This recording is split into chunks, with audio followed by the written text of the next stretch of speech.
Алматыда Модарабак Капитал қаржы пирамидасына қатысты іс бойынша Вайнерлер Мейіржан Төребаев пен Мейірхан Шерниязовты қамау мерзімі тағы бір айға ұзартылды.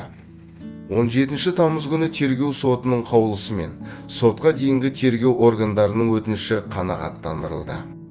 Төребаев пен Шерниязовқа қатысты күзетпен ұстау түріндегі бұлтарпау шарасы 30 тәулікке, яғни 18 қыркүйекке дейін ұзартылды деп хабарлады қалалық соттың баспасөз қызметі.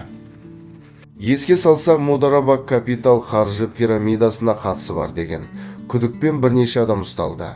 Олардың ішінде танымал блогерлер де бар. Вайнерлер Мейіржан Төребаев пен Мейірхан Шерниязов қамауға алынды. Бұған дейін олар кепілмен босатылған болатын. Азимжан Сайдыбаев шетелге қашып кеткен. Қазір оны іздестіріп жатыр. Егер видео ұнаса, лайк басып, видео астына өзіңіздің пікіріңізді жазуды ұмытпаңыз. Видеоны ұсынған Ice KZ каналы.